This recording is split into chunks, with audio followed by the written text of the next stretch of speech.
ये वो मार्ग नहीं था बलि जो मेरे भक्त प्रहलाद ने चुना था।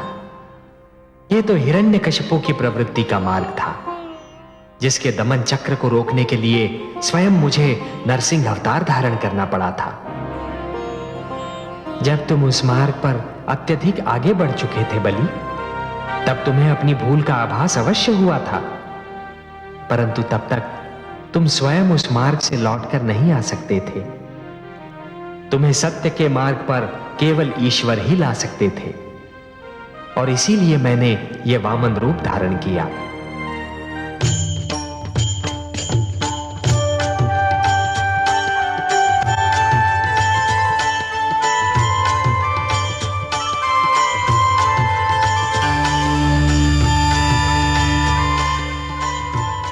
प्रणाम माता, आपकी जय हो। आयुष्मान भव वत्स। सर्वेश्वर तुम्हें बता देना चाहते थे कि जिस प्रकार दीपक ये जान लेता है कि सूर्य प्रकाश में उसके अस्तित्व का कोई महत्व नहीं और वो बुझ जाता है, उसी प्रकार प्राणी को भी ये जान लेना चाहिए कि ईश्वर की शक्ति के समक्ष उसका कोई महत्व नहीं और उसे उसके आगे सिर झुका देना चाहिए। अब यह लक्ष्य पूरा हो चुका है, तुम्हें सत्य का ज्ञान हो चुका है। मेरा सिर झुक चुका है माते, और इसीलिए हम दोनों तुमसे अत्यंत प्रसन्न हैं। हे बलि, तुमने दान दीक्षा का एक ऐसा उदाहरण दे दिया है जो समस्त संसार के रहते भुलाया नहीं जा सकता। वत्स, तुमने अपनी प्रजा को न्याय दिया, परिवार को स्नेह दिया। बस एक भूल की तुमने, अपने क्रोध में अपनी सीमा भूल गए। बलि, जीवन का महानतम लक्ष्य सीमाओं का निर्धारण ही तो है। मैं तुमसे अपार स्नेह करती हूं। मैंने अपनी कृपा से तुम्हारे लिए भंडार का मुख खोल रखा था, क्योंकि तुम धन का सदुपयोग कर रहे थे। अब मेरा लक्ष्य पूर्ण हो चुका है और मैं तुम्हें क्षमा भी कर चुका हूं। अब मुझे क्षीर सागर लौटना है, परंतु जाने से पहले मैं तुम्हें तुम्हारा राज्य लौटा रहा हूं वत्स। यदि इसके अतिरिक्त भी तुम्हारी कोई और इच्छा हो तो व्यक्त करो, उसकी पूर्ति करने में मुझे आनंद ही होगा। केवल एक ही इच्छा है प्रभु, मैं नित्य दिन आप दोनों के दर्शन करना चाहता हूं। भोर भय जब मेरे नेत्र खुलें तो मैं आप दोनों को अपने समक्ष देखना चाहता हूं। तथास्तु। मैं तुम्हें वचन देता हूं वत्स कि जब तक तुम जीवित रहोगे, नित्य प्रातः मुझे अपने द्वार पर उसी तरह उपस्थित पाओगे जिस प्रकार तुम्हारे द्वारपाल रहते हैं। मैं तो सदैव तुम्हारे साथ हूं। तुम मेरे लाडले हो, सदैव मेरा आशीर्वाद तुम्हें प्राप्त रहेगा।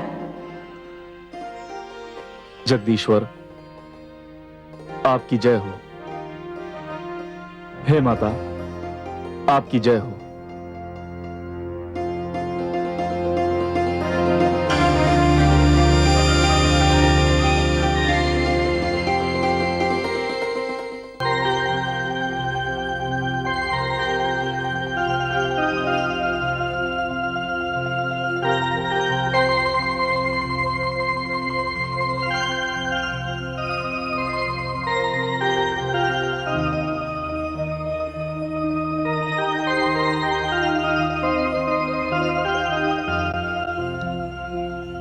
हे कमल नयन, मैं बहुत देर से दूर खड़ी आपको निहार रही थी।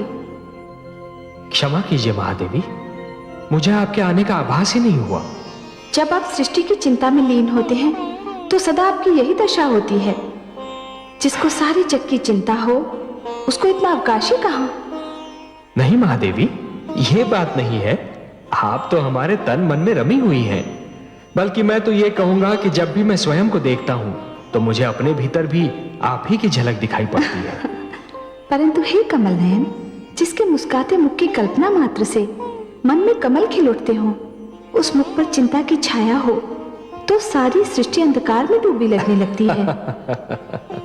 आपने वामन रूप लेकर बलि के अहंकार को समाप्त कर दिया था।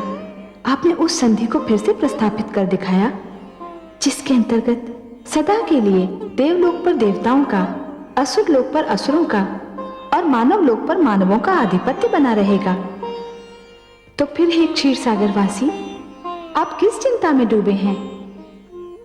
हे महादेवी, यदि क्षितिज पर प्रकाश और अंधकार एक दूसरे से मिल रहे हो, परंतु यह जान नहीं पड़ रहा हो कि प्रकाश अंधकार में खोया जा रहा है या अंधकार प्रकाश को निगल रहा है, यदि विष और अमृत की धाराएं आपस में टकरा रही हो, परंतु यह नहीं जान पड़ रहा हो कि विष अमृत पर प्रभाव डाल रहा है या अमृत विष पर, यदि मीठे और खारे जल की धाराएं आपस में जूझ रही हो, परंतु यह ज्ञात नहीं हो रहा हो कि मीठा पानी खारा हुआ जा रहा है या खारे पानी में मिठास आ रही है, तो चिंता तो अवश्य होगी।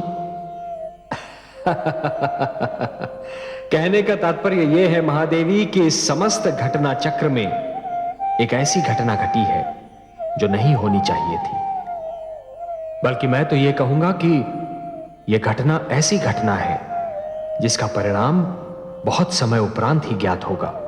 मैं समझी नहीं पद्मनाभ। महादेवी, असुर और मानव आक्रमणकारी और आक्रमण के लक्ष्य के रूप में ही सही, पर एक दूसरे के संपर्क में आ गए हैं। तो क्या हुआ कमल नयन? तो क्या हुआ महादेवी? यदि इस संपर्क के कारण असुरों में मानवों के गुण आ जाएं, तब तो अति सुंदर होगा, परंतु कहीं यदि मानव में असुरों के अवगुणों का समावेश हो गया तो यह एक बहुत बड़ी दुर्घटना होगी। मानव के मस्तिष्क में अहंकार भर जाएगा और वह स्वयं को ईश्वर मानने लगेगा। पर ऐसा क्यों होगा? मैंने कब कहा कि ऐसा होगा? महादेवी, क्या होगा यह तो विधाता ही जाने, पर ऐसा हो सकता है इतना तो मैं अवश्य सोच सकता हूं। और महादेवी, मेरी इस सोच का एक कारण भी है, और वो कारण यह है कि मानव जितना सुंदर है उतना ही उतावला, वो जितना बलवान है उतना ही दुर्बल, और उसका हृदय जितना विशाल है उतना ही वो लोभी भी है। और मेरी चिंता यह है महादेवी कि कहीं उसका उतावलापन, उसकी दुर्बलता और उसका लोभ उस पर विजय न पाले, जिससे उसकी अवनति हो जाए। सहस्रार्जुन। राजपुरोहित, आप हमारी दी हुई सुविधाओं का अनुचित लाभ उठा रहे हैं। हमें अखेट पर जाने से रोकने का आपको साहस कैसे हुआ? क्षमा करें महाराज, किंतु मैंने जो कुछ भी कहा आपके और समस्त राज्य के हित में कहा। ग्रहों की दशा इस बात की अनुमति नहीं देती कि कल आप आखेट पर जाएं। ग्रह दशा कहती है कि यदि आप आखेट पर गए तो कुछ भी अशुभ घट सकता है। मैं अच्छी तरह जानता हूं, यह ग्रह दशा, यह भविष्यवाणियां, यह लगन और यह समय का निर्धारण हम जैसे राजाओं पर अंकुश लगाने के बहाने हैं। इस ढंग से आप हमारी स्वतंत्रता को अपने वश में करने की चेष्टा करते हैं। ये सारे आडंबर आप जैसे विद्वान इसलिए रचते हैं कि हम जैसे राजा आपके अधीन रहें। मैं आखेट पर जाऊंगा और मेरे इस निर्णय को कोई नहीं बदल सकता।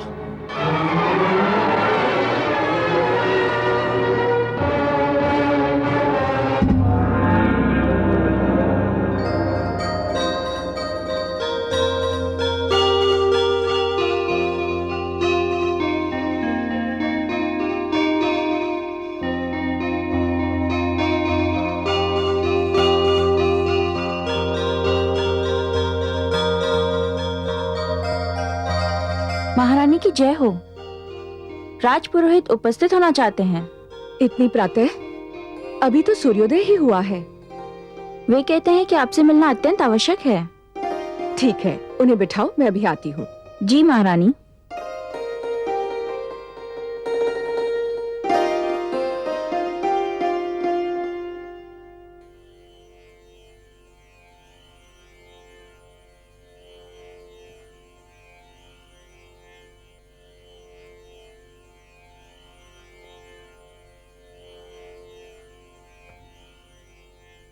आप स्थान ग्रहण कीजिए।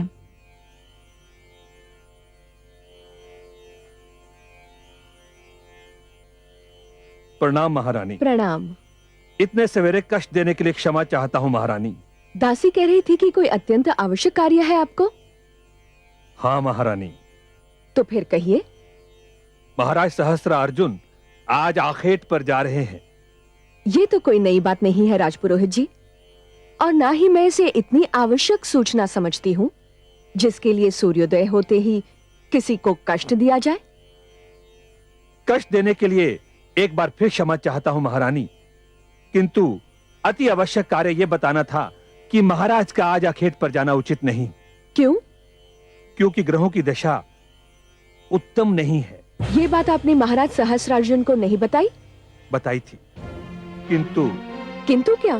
किंतु उन्होंने मेरी बात सुनी अनसुनी कर दी। मैं तो उन्हें रोकने में असमर्थ रहा, किंतु जनहित ने मुझे विवश कर दिया कि भोर होते ही मैं आपको कष्ट दूं और आपसे निवेदन करूं कि आप उन्हें आखेट पर जाने से रोकें। यदि वो आज आखेट पर चले गए तो कुछ न कुछ अनर्थ होकर रहेगा।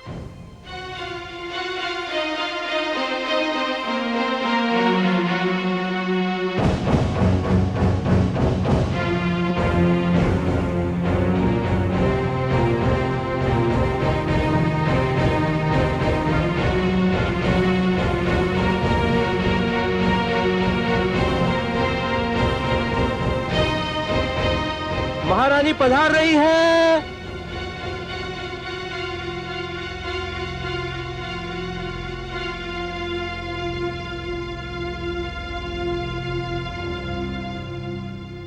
आपने यहां आने का कष्ट क्यों किया महारानी? हम आखेट पर जाते तो आपसे मिलकर ही जाते। मुझे इसलिए आना पड़ा महाराज कि मैं नहीं चाहती कि आज आप आखेट पर जाएं। क्यों? समझ गए, हमारे राजपुरोहित तो हमें वश में कर नहीं सके, इसलिए हमें वश में करने के लिए उन्होंने आपका आश्रय लिया। राजपुरोहित का कहना है कि आज ग्रह दशा उत्तम नहीं है। आप भी किन की बातों में आ गई महारानी? इन राजपुरोहितों ने अपनी महत्ता जताने के लिए ये सब आडंबर रच रखे हैं। ग्रह दशा, शुभ घड़ी, उत्तम लग्न, ना ही इन बातों की कोई महत्ता है और ना ही इन ढोंगियों की। ठीक है, तो इसे मेरी ही विनती जानकर मान लीजिए और आखेट पर मत जाइए। आप अच्छी तरह जानती हैं महारानी कि मैं आपकी बात कभी नहीं टालता, परंतु मुझे खेद है कि मुझे आपकी बात टालनी पड़ रही है। जिन अतिथियों को मैंने निमंत्रण दिया है वो क्या सोचेंगे? और अब तो मुझे यह सिद्ध करने के लिए जाना होगा कि यह केवल ढोंग है। राजपुरोहित जैसे व्यक्तियों की बातों में ना कोई तर्क है और ना ही कुछ सत्य है।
कौन है तू बालक?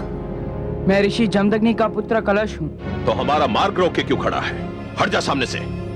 मैंने आपका मार्ग नहीं रोका, आप मेरे मार्ग पर आ गए हैं।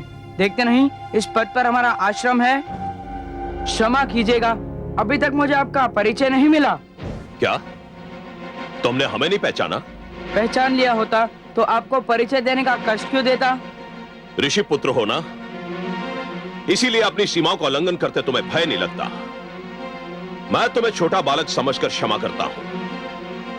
हम महेशमती नरेश महाराज सहस्त्रार्जुन हैं। प्रणाम महाराज, बड़ी प्रसन्नता हुई आपके दर्शन करके और आपका नाम जानकर। सुना है तुम्हारे पिता के आश्रम में बड़े सुंदर मृग समूह हैं। आपने ठीक सुना है महाराज। हम उनके आखेट के लिए यहाँ आए हैं। आप यहीं ठहरिए, मैं पिताश्री से पूछ कर आता हूँ कि आप अंदर आ सकते हैं या नहीं। रुक जाओ पुत्र। इससे पहले कि तुम्हारे मुख से महाराज सहस्त्रार्जुन के लिए कोई शाप या अपशब्द निकले, मैं इनसे कुछ पूछना चाहता हूं। महाराज, आपने मेरे पुत्र पर प्रहार क्यों किया?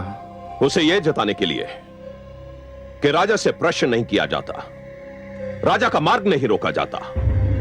इसका यह साहस कि हमसे कहे कि हम आश्रम में तभी जा सकते हैं जब आप इसकी अनुमति दें। क्या शिष्टाचार यह नहीं कहता महाराज कि किसी के घर में प्रवेश करने से पहले उसकी अनुमति ली जाए? घर? जिस धरती पर यह घर बना है वो धरती हमारी है। यह पूरी धरती हमारी है, इसलिए इस धरती पर जो भी वस्तु बनी है वो हमारी है। मानव तो धरती का क्षणिक स्वामी होता है महाराज, क्षणिक स्वामी। धरती का प्रथम और अंतिम स्वामी ईश्वरी है।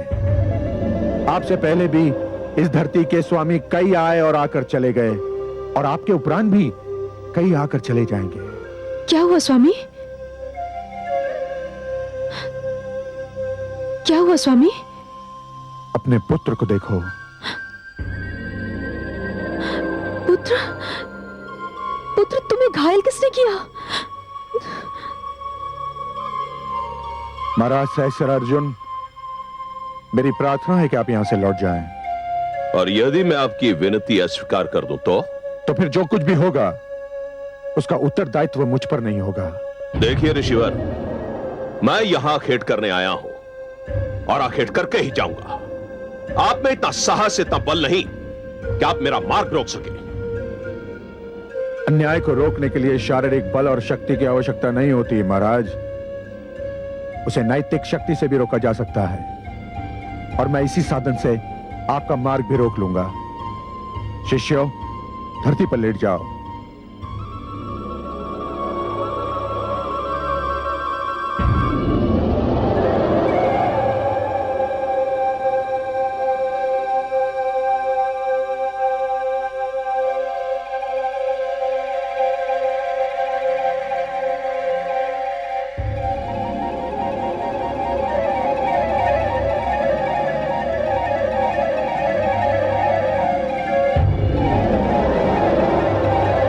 महाराज सहस्त्रार्जुन, यदि आप में इतना साहस है, इतना बल है कि आप इनको कुचलकर मेरे आश्रम में जा सकते हैं, तो जाइए, जाइए।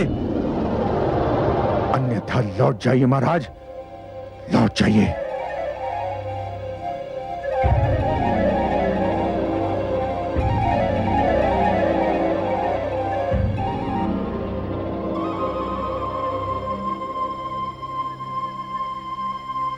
चलो।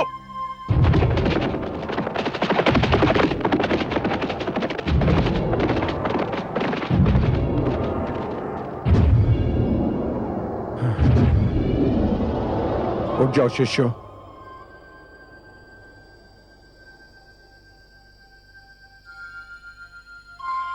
आओ पुत्र।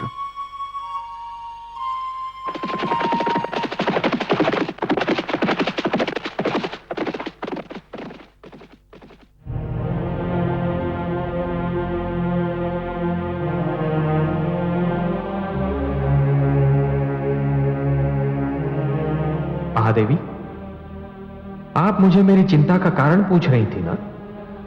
यही है मेरी चिंता का कारण। इसी क्षण की शंका मेरे मन में रह रहकर उभर रही थी। देखा आपने? देखा? असुरों और मानव का क्षणिक संपर्क अपना रंग दिखा रहा है। हाँ कमल नयन, मैं बड़े दुख से देख रही हूँ कि जिस मानव को फांस भी चुभे तो आप व्याकुल हो जाते हैं, जिस मानव को तनिक भी कष्ट हो तो आपकी योग निद्रा तब टूट जाती है, वही मानव आज ये भूलकर अपने तेज, अपने यश और अपनी शक्ति पर इतरा रहा है। परंतु ये तेज उसे किसने दिया? उसका ये यश किसका दिया हुआ उपहार है? उसकी शक्ति किसकी कृपा का दान है? मैं मानव कथा के इसी मोड़ से चिंतित रहता हूं महादेवी। मानव जब इतना दुर्बल हो जाता है कि हर दुर्बलता उस पर विजय प्राप्त कर लेती है, तो वो अहंकार का आधिपत्य स्वीकार कर लेता है। महादेवी, जब दिन डूब जाता है और अंधकार छा जाता है, तो हर वो वस्तु जो प्रकाशमान थी अंधकार में लुप्त हो जाती है। महादेवी, वो वस्तु होती अपने ही स्थान पर है, परंतु केवल अंधकार के कारण दिखाई नहीं देती। उसी प्रकार जब मानव मस्तिष्क में अहंकार का आधिपत्य जम जाता है महादेवी, तो मानव अपनी ही सीमाओं को लांघ जाता है। वो जिन नियमों का पालन कर रहा था, वो नियम भी कहीं खो जाते हैं। ये सीमाओं का उल्लंघन और नियमों का भूल जाना एक दुखद कथा का आरंभ होता है महादेवी।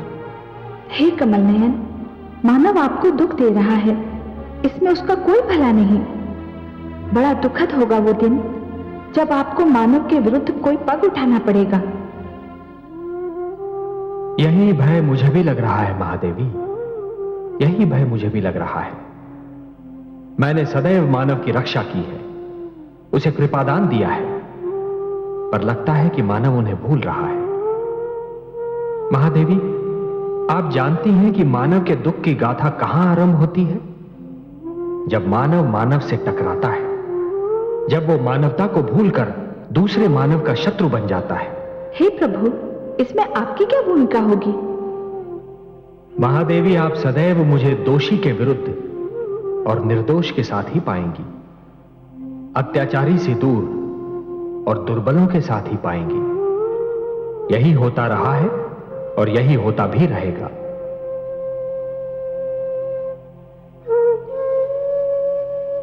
ऋषिवर, अब आपको कुछ भी कहने की आवश्यकता नहीं है। हम सभी ऋषिगण को इस दुखद घटना की सूचना मिल चुकी है। महाराज सहस्त्रार्जुन ने जो किया वो अत्यंत दुर्भाग्यपूर्ण है और ये किसी राजा को शोभा नहीं देता। सहस्त्रार्जुन को इसका दंड मिलना ही चाहिए। ऋषिगण, मैं इस घटना को मात्र एक घटना मानने के लिए तत्पर नहीं हूं। मुझे इस घटना में एक नई प्रवृत्ति का सूत्रपात दिखाई दे रहा है। हे ऋषिवर, हम आपके कथन में छुपे संकेत का भेद जानने में असमर्थ हैं। कृपया हमें स्पष्ट करें कि यह किस प्रवृत्ति का सूत्रपात है। मैं बहुत समय से देख रहा हूं कि कुछ राजा और सम्राटगण हम ऋषियों के अस्तित्व को अपने लिए एक चुनौती मानने लगे हैं।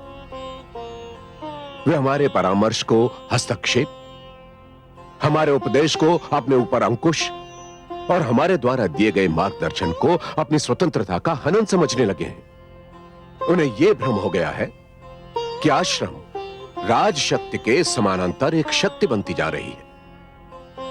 वे मानने लगे हैं कि आश्रम राजनीति का केंद्र बन गए हैं। महाराज सहस्रार्जुन द्वारा ऋषि जमदग्नि के पुत्र कलश पर यह निर्मम प्रहार इस बात का संकेत है कि राजागण आश्रम संस्था पर प्रहार करने के लिए उतावले हो रहे हैं।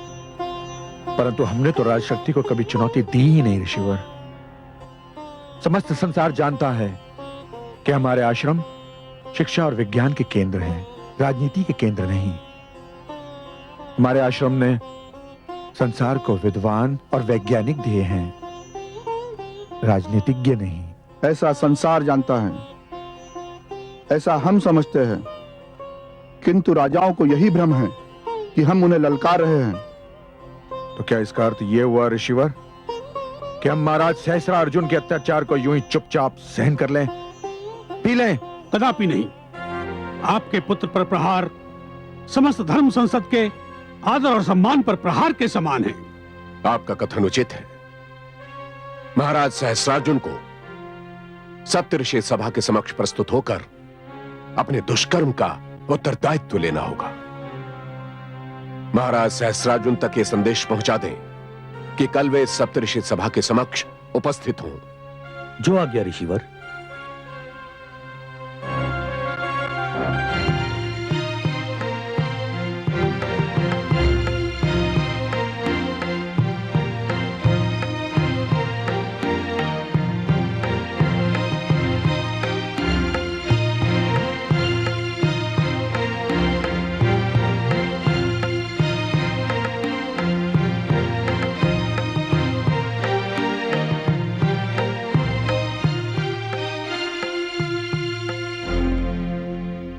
आप तो अकारणी भयभीत हो रहे थे राजपुरोहित जी। ग्रह दशा का अनुमान लगाने में अवश्य कोई त्रुटि रह गई होगी। नहीं महाराज, मेरे अनुमान में कोई त्रुटि संभव नहीं है। हमें तो कुछ भी नहीं हुआ राजपुरोहित जी। जिस प्रकार सुकुशल हम अखेट पर गए थे, उसी प्रकार सुकुशल हम अखेट से लौट भी आए हैं। क्षमा करें महाराज, किंतु दुर्घटनाएं अपने आने की सूचना नहीं देती। जब वो अचानक सामने आ जाती हैं, तभी उनके अस्तित्व का ज्ञान होता है। यह जानना बहुत कठिन है महाराज कि विदा होने वाले पल के स्थान पर जो नया पल आएगा, वो जीवन में क्या संदेश लेकर आएगा। मैंने जो कुछ भी कहा था, उसका स्रोत एक विज्ञान है, इसलिए उसका परिहास करना उचित नहीं है महाराज।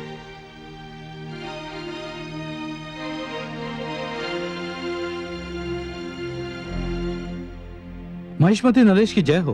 धर्म संसद से एक ऋषिवर सप्तऋषि सभा का संदेश लेकर आए हैं।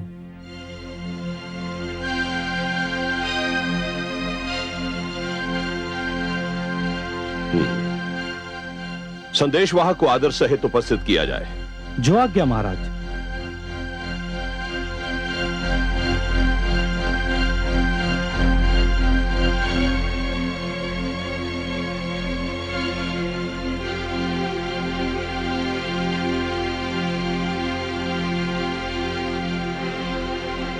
प्रणाम महाराज सहस्रार्जुन। मैं आपके आगमन का उद्देश्य जानना चाहता हूं। मैं धर्म संसद की ओर से आपके लिए संदेश लाया हूं। संदेश सुनाया जाए। धर्म संसद ने इच्छा प्रकट की है कि महिष्मती नरेश कल प्रातः उसके समक्ष उपस्थित हों। इस इच्छा का कारण भी बताया जाए। क्षमा राजन, कारण के विषय में मैं कुछ भी कहने में असमर्थ हूं। और यदि मैं धर्म संसद की इच्छा का आदर करना अस्वीकार कर दूं तो? नहीं महाराज, नहीं। ऐसा कोई भी निर्णय लेना सर्वथा अनुचित होगा। यदि सप्तर्षियों ने इच्छा व्यक्त की है तो हमें ऋषियों की इच्छा से आदेश की दुर्गंध आ रही है, और हम नहीं चाहते कि ऋषि हमें आदेश दें। इसलिए जाकर कह दो ऋषियों से कि हमें उनका निमंत्रण स्वीकार नहीं है। जैसी महाराज की इच्छा, परंतु मेरा एक परामर्श है कि इस प्रकार का कोई निर्णय करने से पहले आप अपने महामंत्री व अन्य सामंतों से विचार विमर्श अवश्य कर लें। प्रणाम। ठहरिए ऋषिवर, ठहरिए। महाराज, धर्म संसद का तिरस्कार बुद्धिमता न होगी। धर्म संसद के निमंत्रण पर न जाना रोष का कारण बन जाएगा। आप कहना क्या चाहते हैं? प्रजा धर्म संसद का बहुत आदर करती है। यदि धर्म संसद का अपमान हुआ तो प्रजा विद्रोह भी कर सकती है।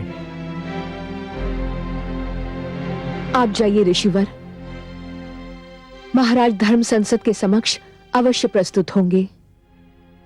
प्रणाम। आपने ये अधिकार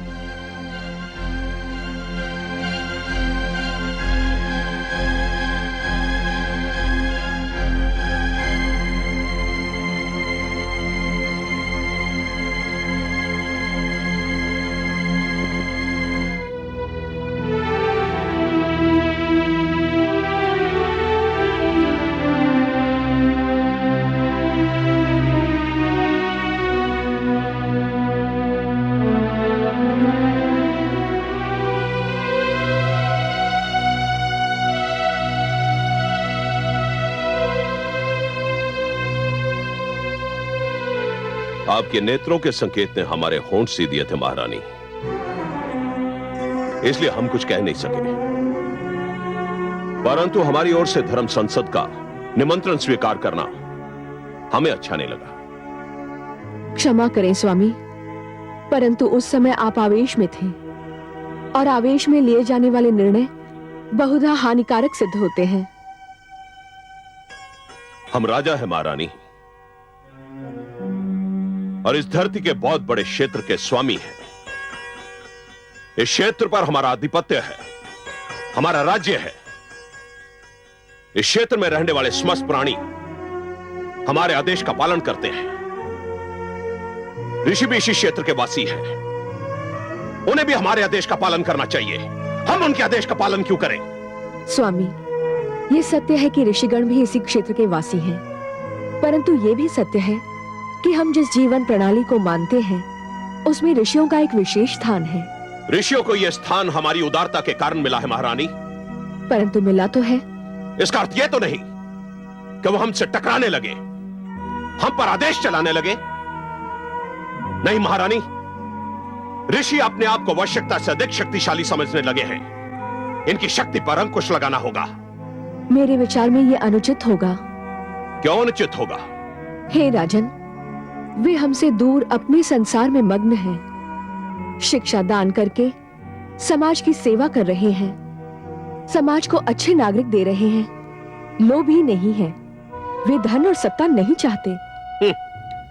सत्ता नहीं चाहते, परंतु सत्ताधारियों को नीचा अवश्य दिखाना चाहते हैं।